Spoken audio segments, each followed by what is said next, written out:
So before we begin, I just want to say having fans in Levi's Stadium is just fantastic. The energy given off there is just spectacular, even though it was just a preseason game. Anyway, let's begin. Game 1 of the preseason, the 49ers lost to the Kansas City Chiefs with a score of 16-19. But no one will remember this game for that. They will remember this game for the debut of Trey Lance and the start of the 49ers season. So let's talk about it. First off, QB stats. Do they matter this game? I'm leaning somewhat on the no, just because of how many players did not play today on the offensive side of the ball. But I need things to talk about, so let's start there. So Jimmy G only played one drive and was 3 for 3, threw for 26 yards. Nothing special, just a safe drive. Though worth noting that the drive basically ended on a holding flag, which happens a lot for the 49ers. They seem to not be a team that can play that well in third and long situations. Now let's talk about Trey Lance. He was 5 for 14, one touchdown and 120 yards, with mostly all the yards coming from one drive. And you know which drive I'm talking about.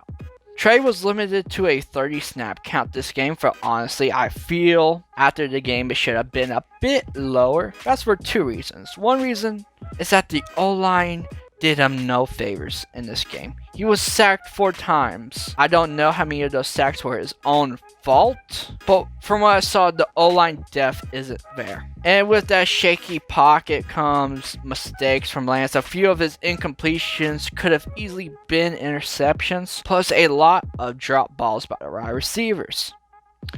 I just feel that this showed that the snap count should have been a bit lower.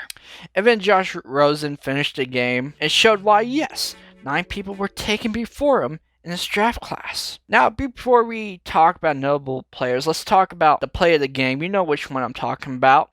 Ross Dwelly lines up as a right wing next to McGlinchey. They're going to boot the quarterback left.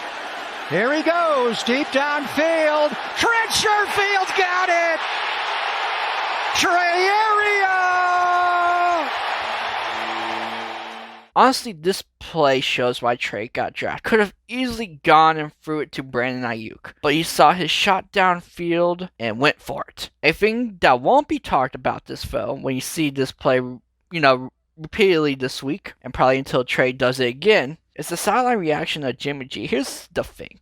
Jimmy could have acted a whole lot of different ways in this situation that he's in, with, having a rookie who's honestly is going to take your job. And he has handled it the best way possible, and he deserves respect for how he has carried himself. So, notable players.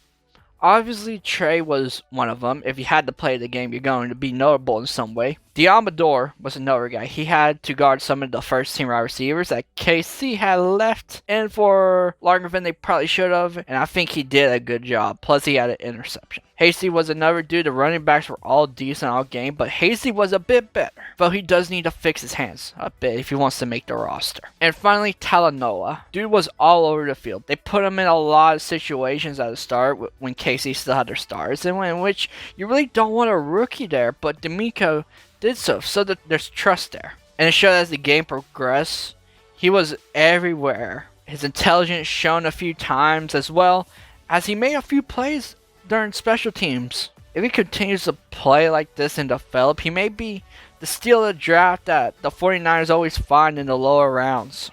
So final notes. Trey looks great for a rookie. I know there's probably a lot of things he still needs to work on. Don't know what exactly. I still need to develop my skills in analyzing QB play. But hey, you can see he's going to become QB1 this year. Just the question is when. As I said before, Talanoa looks like a steal if he keeps playing like this. Dolan needs some work. Aaron Banks went down. He was the second round draft pick besides Trey Sermon, and if I'm correct, he's either going to be out a week or two due to an injury he got this game. So when he comes back, hopefully the depth gets better, because I do trust the starters for his O-line. It's just knowing this team, some of the depth is going to play. Also, special teams. Just saying, I wish Ayuk at least returned one punt, because none of these guys did anything today. I think only one guy got to the 40-yard line, and that's it. What are they teaching these dudes during practice? Anyway, I know it ain't on your screen, but the D-line depth is looking pretty good.